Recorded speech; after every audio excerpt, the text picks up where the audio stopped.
আর সাংবাদিকদেরও বলিহারি যাই, কিছু না কিছু তো রিলেশন ওর সাথে আছেই, থাকতেই পারে, বাট টাকা পয়সার রিলেশনটা কেন? Nowadays, three things are important. Number one is judiciary. Of course, number one is constitution. Number two, citizens of this country. Number three, judiciary. Number four, the media. My humble regards will be to all of you. Trinamool ছাত্র পরিষদ সরস্বতী পুজো দেখো ছাড়বে না এবং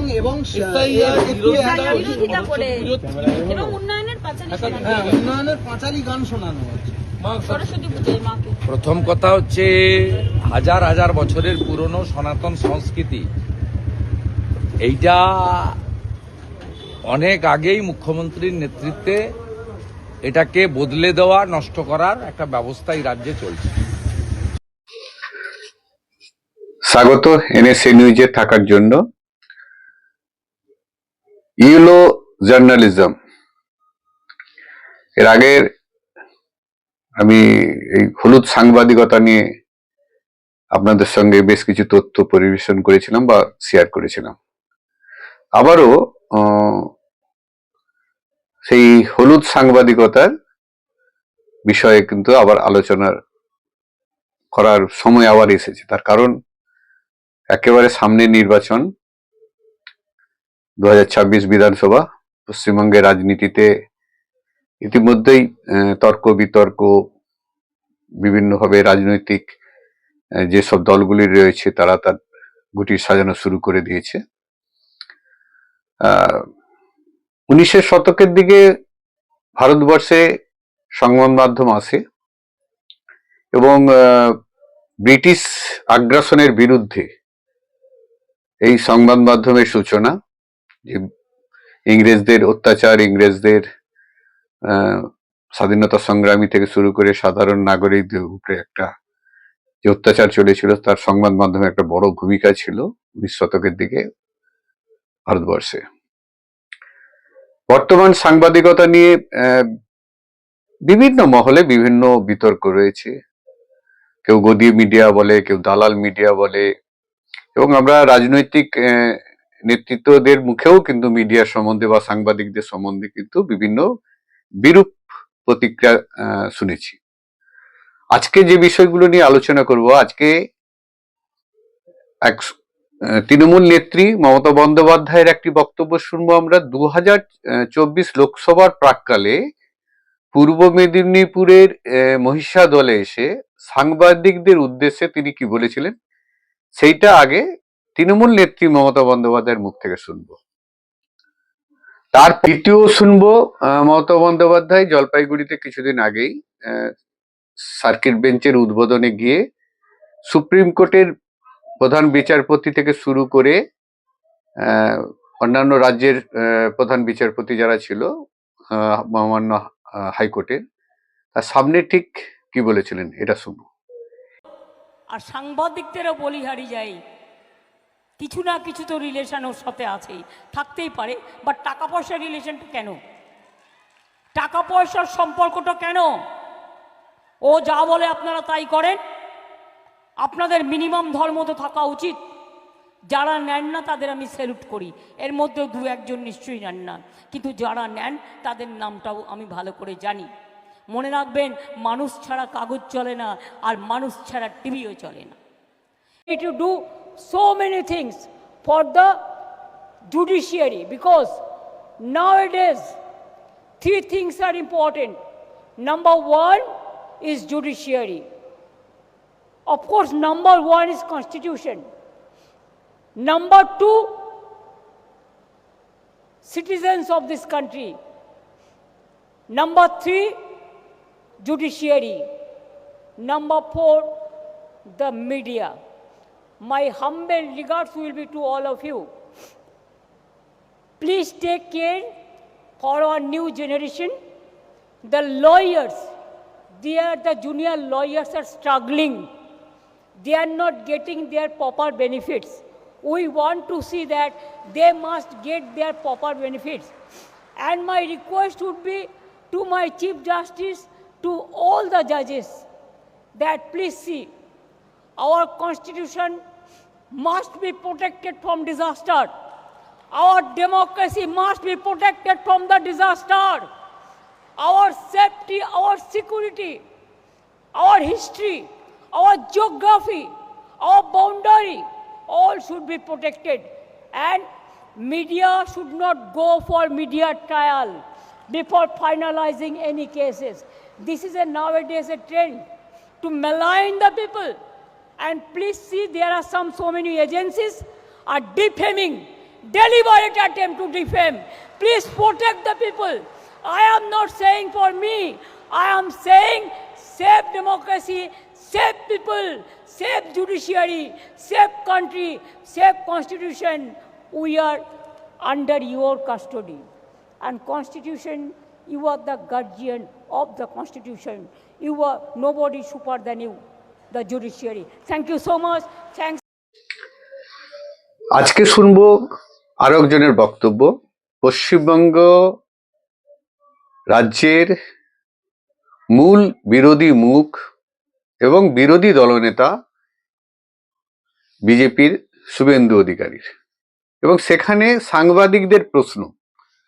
আমরা প্রায় 10 মিনিটের মতো শুভেন্দু অধিকারীর এই সাংবাদিকদের সঙ্গে কথা বলার মতো সময় রয়েছে। সাংবাদিকদের প্রশ্ন, তার উত্তর, প্রশ্ন উত্তর, এটাও শুনবো। তার কারণ শোনার দরকার রয়েছে যে প্রশ্ন আজকাল কেমন হচ্ছে সাংবাদিকদের, এবং রাজনৈতিক নেতা, বিরোধী মুখ, বিরোধী দলনেতা, তারও উত্তর কিভাবে হচ্ছে। ভোটের প্রাক্কালে দাঁড়িয়ে আছি, তো তাই আমরা রাজনৈতিক নেতাদের প্রত্যেকটি বক্তব্য আমাদের শোনার দরকার রয়েছে। তৃণমূল ছাত্র পরিষদ সরস্বতী পুজো দেখো ছাড়বে না এবং বিরোধিতা করে এবং উন্নয়নের পাঁচালী শোনানো হ্যাঁ, উন্নয়নের পাঁচালী গান শোনানো হচ্ছে সরস্বতী পুজোয় মাকে। প্রথম কথা হচ্ছে, হাজার হাজার বছরের পুরনো সনাতন সংস্কৃতি, এইটা অনেক আগেই মুখ্যমন্ত্রীর নেতৃত্বে এটাকে বদলে দেওয়া, নষ্ট করার একটা ব্যবস্থা এই রাজ্যে চলছে। সেটা শুধু সরস্বতী পুজোর ক্ষেত্রে নয়, মা দুর্গার ক্ষেত্রেও দেখেছেন।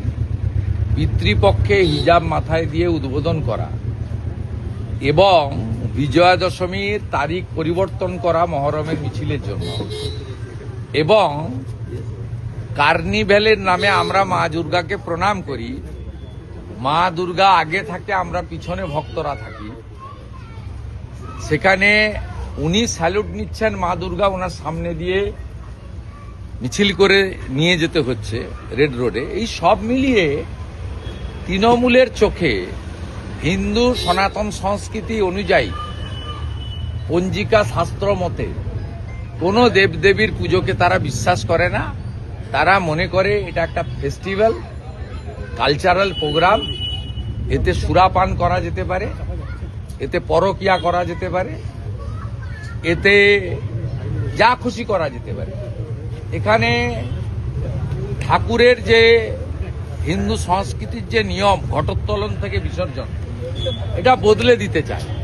আর আমরা সবাই মিলে ভারতীয় সংস্কৃতি, বাঙালি সংস্কৃতি তথা হিন্দু সংস্কৃতিকে রক্ষা করার জন্যই লড়ছি।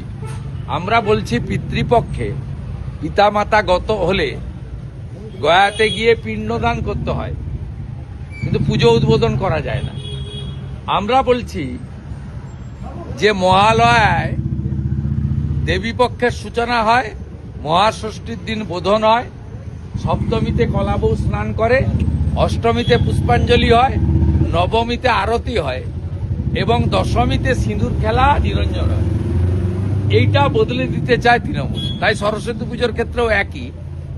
সেখানে রাজনীতিকরণ এবং তথাকথিত সেকুলারিজমের নামে, যেখানে বাংলাদেশে অসুরের দাঁড়ি রেখেছিল বলে একাধিক পুজো কমিটির লোকেদেরকে জেলে পাঠানো হয়েছে, 320টা এফআইআর হয়েছে, 400-র মতো জায়গায় ওখানকার পুলিশ গিয়ে অসুরের দাঁড়ি ছিঁড়েছে। ঠিক একই হাওয়া এখানে লাগছে। তাই গত দুর্গাপূজার ফরাক্কার মহেশপুরে নির্ঘণ্ট টাঙানো হয়েছিল যে এই সময় আজান হবে, এই সময় ঘণ্টার ধ্বনি হবে না, মন্ত্রোচ্চারণ হবে না, কাঁসর বাজবে না, ঘণ্টা বাজবে না, শঙ্খবাদন হবে না। এ তো হাওয়া ঢুকেছে, যাহা মোল্লা ইউনুস তাহাই খালা মমতা। এসআইআর বিরোধিতায় কাজে লাগবে। হ্যাঁ? সরস্বতী পুজোকে এই যে এসআইআর বিরোধিতায় ব্যবহার করতে চাইছে তৃণমূল কংগ্রেস, কোন রাষ্ট্রবাদী তারা আগামী নির্বাচনে তৃণমূল কংগ্রেসকে ভোট দেবে না। তারা কেউ চায় না পশ্চিমবঙ্গটা বাংলাদেশ হয়ে যাক, তারা কেউ চায় না এই 550 কিলোমিটার বর্ডার খোলা থাক, তারা কেউ চায় না চাকরি চুরি হোক, যারা কেউ চায় না অভয়ার মতো মা বোন দিদি এইভাবে গ্যাং রেপ ধর্ষিতা হয়ে খুন হন, তারা কেউ চায় না তামান্নার মতো ছোট্ট বাচ্চা মেয়ে খেলা হবে আনন্দে বোমাতে নৃশংস মৃত্যু হোক, তারা কেউ চায় না যে ভাতা নির্ভর বাংলা হোক, তারা চায় টাটা ফিরুক, তারা চায় শিল্পায়ন হোক, নারী সুরক্ষা হোক, বেকাররা চাকরি পাক, পশ্চিমবঙ্গ আবার বিধানচন্দ্র রায়ের সময়ের মতো নতুনভাবে উন্নয়নের ফলে ফুলে পল্লবিত সুশোভিত হোক। শুধু একটাই কাজ করতে হবে, মুক্ত কর ভয়, আপন মাঝে শক্তি ধরো, নিজেরে কর জয়। যদি ভয় কাটিয়ে দিতে পারেন তাহলে তৃণমূল কংগ্রেস কোথাও জিতবে না। এমনকি দরিদ্র মুসলমানরা তারা বিজেপিকে হয়তো ভোট দেবে না, কিন্তু তৃণমূলকেও ভোট দেবে না, এইটুকু আমি বলবো। এসআইআর নিয়ে গতকালকে যা হয়েছে, বাঁকুড়ায় গতকালকে যা হয়েছে, এ তো সেকেন্ড বক্তুই করার চেষ্টা করছে। এটা নতুন নয়। আপনারা মনে হয় খাগড়া বাড়ি কুচবিহার দেখেননি, আমার গাড়ির উপরে পেট্রোল ছড়ানো হচ্ছিল, আপনারা টিভিতে মনে করছিলেন ওটা জল নয়। প্রথম যখন বুলেট প্রুফ গাড়ির কাঁচ ভাঙতে পারেনি, পাশে অনেক সময় রাস্তার পাশে দোকানে মোটরসাইকেলের জন্য পেট্রোল থাকে, দেখবেন বোতলে, সেই বোতলের পেট্রোলই ছড়াচ্ছিল। আমি তখন দ্রুততার সঙ্গে ড্রাইভারকে বললাম যে বেরিয়ে চলো তাড়াতাড়ি, কারণ ওরা দেশলাই মারছিল। আর বুলেট প্রুফ গাড়িতে বাইরে থেকে আগুন লাগিয়ে দিলে দরজাগুলো অটোমেটিক কোর্সে বন্ধ হয়ে যায়। ড্রাইভার, সিকিউরিটি, নিশীথ প্রামাণিক এবং আমি চারজনই দগ্ধ হয়ে মারা যেত। সেটা ক্ষতি কিছু নেই, চেষ্টা করেছিলাম বাঁচা, উপরওয়ালা আছেন, ভগবানে বিশ্বাস করি বাঁচিয়েছেন। একইভাবে চন্দ্রকোনা রোডে শুধু পেরেক লাগানো কাঠের বাটাম ছিল না, কেরোসিনের জার, পেট্রোলের জারও পাশে ছিল। অতএব এটা নতুন কিছু নয়। পশ্চিমবঙ্গে বিরোধী দল করতে গেলে অনেককেই পুড়িয়ে মারার চেষ্টা হবে এবং বকটুইর মতো কাউকে কাউকে পুড়িয়েও মারবে। আগামীকাল আমি ওই পরিবারের সঙ্গে যাচ্ছি ওন্দাতে, এবং দেখা করার পরে ওন্দা থানার সামনে একটি শান্তিপূর্ণ বিক্ষোভ প্রতিবাদে অংশগ্রহণ করব। আমরা ল অ্যাবাইড পিপল, আইন হাতে তুলে নিতে চাই না, আমরা আমাদের প্রোটেস্ট রাখব। নরেন্দ্র মোদীজি বলে গেছেন যে বিহারের জঙ্গল রাজ খতম হয়ে গেছে, পশ্চিমবাংলায় মহা জঙ্গল রাজ জনগণকে খতম করতে হবে। অতএব গণতন্ত্রে মানুষই শেষ কথা বলে, মানুষ যদি এগিয়ে আসেন, শুধু একটা কথাই বলবো, হিন্দুরা ভোটের দিনটা হলিডে হিসেবে পালন করবেন না, বাড়ি থেকে বেরিয়ে আসবেন, ভোটটা দেবেন। মহারাষ্ট্রে 5% বেশি ভোট পড়েছিল, বিপ্লব হয়ে গেছে। দিল্লিতে 10% বেশি ভোট পড়েছিল, বিপ্লব হয়ে গেছে। এখন থেকে এপ্রিল মাস লিখে রাখুন, যত বিদেশে পড়াশোনার জন্য আছেন, কর্মসূত্রে আছেন, এখানকার ভোটার ফিরে আসুন। যত অন্য রাজ্যে আছেন ফিরে আসুন, একটু অর্থ খরচ হোক, কিন্তু বাংলাটা বাঁচুক, দেশটা শক্তিশালী হোক। দেশ শক্তিশালী না হলে ইউক্রেনের যেমন এক রাত্রে 70 লক্ষ লোক পোল্যান্ডে পালিয়েছিল রাশিয়া আক্রমণ করার পরে, আগামী দিনে পাহেলগাম দেখার পরে আপনারা যদি এই নির্বাচনে পশ্চিমবঙ্গে একটি রাষ্ট্রবাদী দেশপ্রেমিক সরকার সমর্থন করার জন্য ভোট কেন্দ্রে না যান, ভোট কেন্দ্রে গেলে কি করবেন আমরা জানি, তাহলে পশ্চিমবঙ্গের অবস্থাও আগামী দিনে তাই হবে। গ্রেটার বাংলাদেশ হবে, জামাতিদের হাতে পশ্চিমবঙ্গ চলে যাবে। এবং এটা বাঙালি সংস্কৃতি নয়, এটা হিন্দু মুসলমান নয়। ওরা বলে বাঙালি বাঙালি বাঙালি, কিন্তু ওরাই আবার পাঠ্যপুস্তকে লেখে আকাশের নাম আসমান, জলের নাম পানি, বাবার নাম আব্বা, মায়ের নাম আম্মা, চাচিন কাকির নাম খালা, দিদির নাম বুবু, আপা। কলকাতায় দেখা গিয়েছিল যে বেশ কিছু ওয়ার্ডে বিজেপি লিড ছিল। সেই জন্য চারিদিকে অশান্তি হচ্ছে। SIR ইটাহার, ফরাক্কা, যে যে এলাকায় ঘটছে। আমি একটা পোস্ট করছি, 3টে ভিডিও আছে, দেখে নেবেন। গতকাল 3টে চিত্র আমি দিয়ে পোস্ট করছি, ভিডিও একটু পরেই দেখে নেবেন। কালকে একটা মহিলা বিএলআর ওকে মেরেছে, আপনি ফলো করুন, আমি পোস্ট করছি। শুভেন্দুদা, ভবানীপুরে দেখা গিয়েছিল হাই রাইজ বিল্ডিং গুলো বা কলকাতায় অনেক জায়গায় বিজেপি লিড ছিল, কিন্তু হাই রাইজ বিল্ডিং গুলো 70 নম্বর সহ বেশ কিছু ওয়ার্ডে মানুষকে বেরোতেই দেওয়া হয়নি। এইবার এই জায়গায় দাঁড়িয়ে কলকাতার মানুষকে যারা high rise building, election commission তো চেষ্টা করছেন, আরিজ আফতাবের মতো তো স্থাবক সিও নেই, এখানকার সিও এবং ইসিআই তারা চেষ্টা করছেন। এবারে যতক্ষণ না আচায় বিশ্বাস নেই, বিগত দিনের অভিজ্ঞতা আমাদের ভালো না। ইলেকশন কমিশন অনেক কিছু বলছেন, আমরা কিন্তু আপনার দিকে তাকিয়ে আছি। আমার কি ত্রুটি আছে? না, একদম না, তাকাচ্ছি অপোজিশন লিডারের কোনো ত্রুটি আছে? একেবারে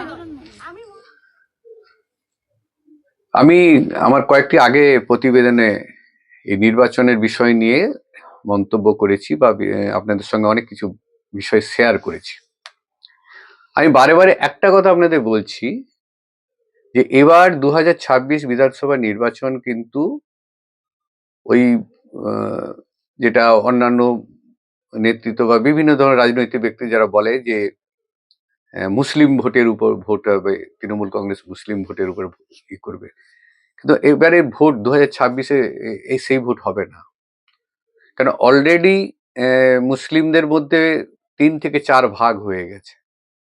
কিছু কিছু মুসলিম নেতৃত্ব উঠে আসছে, তারা মুসলিম ভোটটাকে এক জায়গায় করার চেষ্টা করছে তাদের নিজেদের স্বার্থে। অন্যদিকে SIR নিয়ে বিভিন্ন অভিযোগ চলছে যে মুসলিমদের নাম বাদ দিয়ে দেওয়া হচ্ছে। তাছাড়াও এখনো পর্যন্ত বহিরাগত মুসলিম নেতারা পশ্চিমবঙ্গে আসা শুরু করেনি, কিন্তু ভোটের প্রাক্কালে শুরু হয়ে যাবে।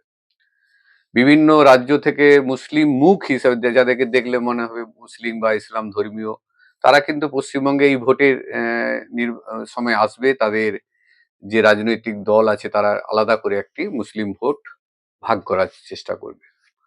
এবারে 2026 নির্বাচন, আমি আবারও বলছি, এবারে ভোট হবে কিন্তু সেই মানুষগুলো দিয়ে যাদেরকে বলা হয় হয় মাইস্য, নয় শিডিউল কাস্ট বা কায়স্থ। এই সংখ্যাটার উপরে কিন্তু এবারে 2026 নির্বাচন রয়েছে। কারণ এই জায়গাটা এখনো পর্যন্ত আমি যেটা কয়েকদিন আগে আপনাদের সঙ্গে শেয়ার করেছিলাম, কৈবট চাষি, মাইস্য যাদেরকে বলা হচ্ছে, তাদের একটা বড় সংখ্যা কিন্তু এখনো পর্যন্ত আমি বলছি তারা কিন্তু তৃণমূলের সঙ্গে রয়েছে। এই জায়গাটা বিরোধী যারা রয়েছে, তৃণমূল কংগ্রেসের বিরোধী রয়েছে, তারা কিন্তু ওই জায়গাটি ধরার চেষ্টা করছে হিন্দু ভাবাবেগকে সামনে রেখে, সনাতনী ভাবাবেগকে সামনে রেখে, এবং সেখান থেকে কিন্তু ভোটের কিন্তু আসল রেজাল্ট হবে। কারণ এই সংখ্যাটা এখনো পর্যন্ত হিসাবে যদি করা যায়, তাতে করে কিন্তু অনেক শতাংশ ভোট কিন্তু এইদিকে রয়েছে, যেটা এখনো পর্যন্ত সম্পূর্ণভাবে বিজেপি তাদের কাছে টানতে পারেনি, বা তৃণমূল কংগ্রেস এখনো পর্যন্ত তাদের ধরে রাখতে সক্ষম হয়েছে। তো এই ভোটটি হচ্ছে আসল ভোট। যারা কৈবট চাষি, যাদের মাইস্য বলা হচ্ছে, কায়স্থ, শিডিউল কাস্ট, শিডিউল টাইপ যারা আছে, তাদেরকে নিয়ে কিন্তু এই সংখ্যাটা কিন্তু এবারে 2026-এর ভোটের আসল অঙ্ক। পূর্ব মেদিনীপুর জেলার মহেশাদলে 2024 সালে লোকসভা নির্বাচনের প্রাক্কালে মুখ্যমন্ত্রী মমতা বন্দ্যোপাধ্যায়, তৎকালীন যেহেতু তখন নির্বাচন চলছিল, তিনি তৃণমূল নেত্রী, তো তার মুখ থেকে সাংবাদিকদের প্রতি যে বক্তব্য ছিল, সেটা কিন্তু একজন রাজ্যের মুখ্য, রাজনৈতিকভাবে তিনি একটা দলের নেত্রী, প্রধান, অন্যদিকে মুখ্যমন্ত্রী হিসাবেও কিন্তু তিনি রাজ্যের মুখ্যমন্ত্রী। তার মুখ থেকে সাংবাদিকদের প্রতি বা সাংবাদিকদের একরকম বিরুদ্ধে যে বক্তব্য, এর জন্য কি শুধু রাজনৈতিক নেতা বা নেত্রীরা দায়ী? এর জন্য কি সাংবাদিকদের কোনো দোষ নেই? নিশ্চয়ই কিছু আছে। একজন যেমন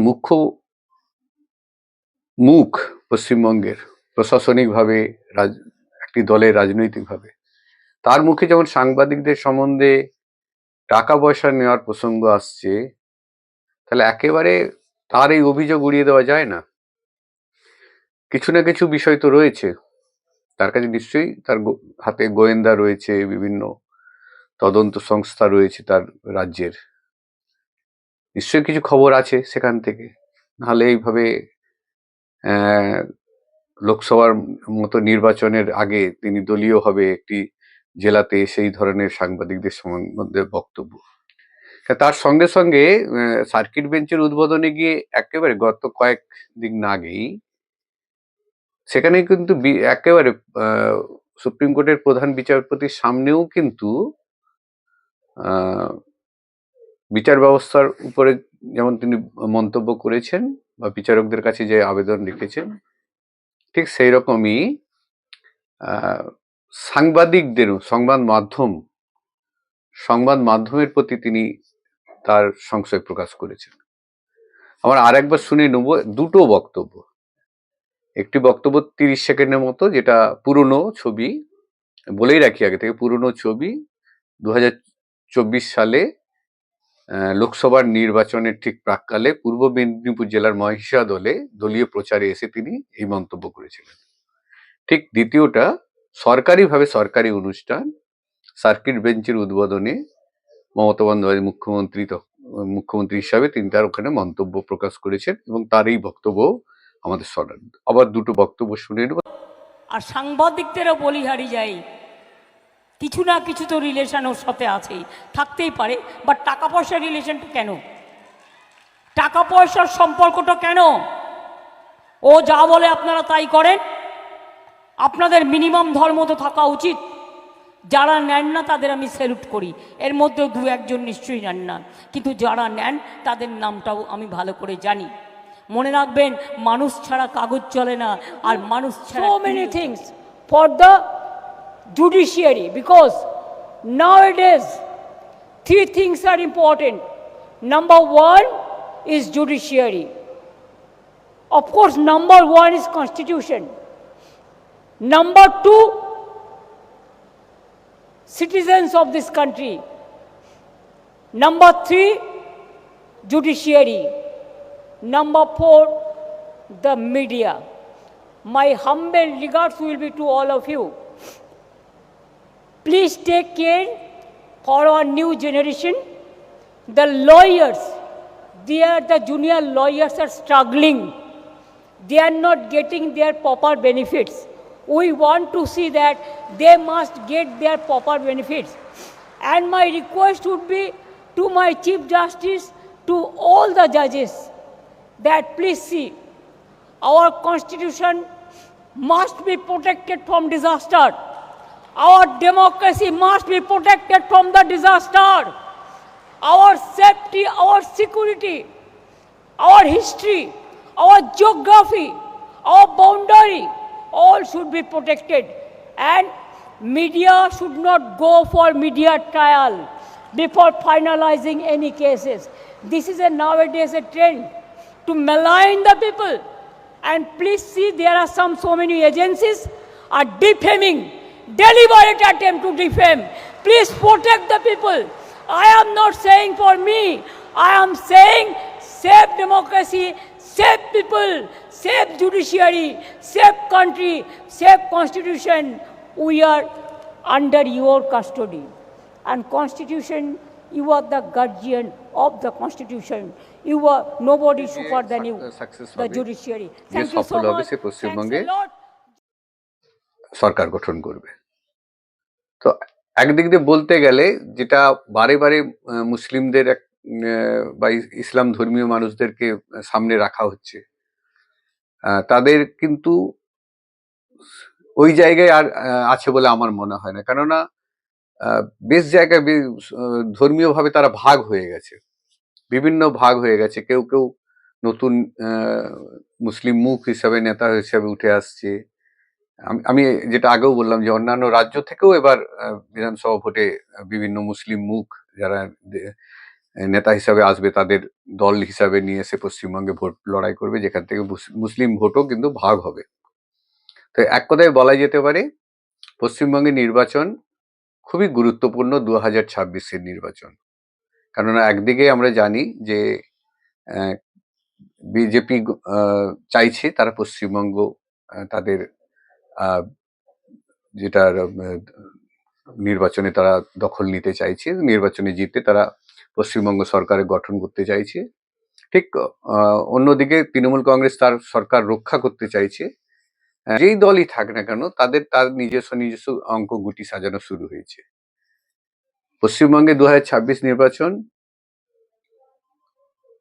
একেবারে সংখ্যার নিরিখে কিন্তু নির্বাচন হবে। অবশ্য এবারের নির্বাচন ধর্মীয় ভাবাবেগের উপরেই নির্বাচন হওয়ার আশঙ্কাটা বেশি রয়েছে। তারপরে তো সময় কথা বলবে। ভালো থাকবেন, সুস্থ থাকবেন। এনএসসি নিউজে থাকার জন্য অনেক অনেক ধন্যবাদ।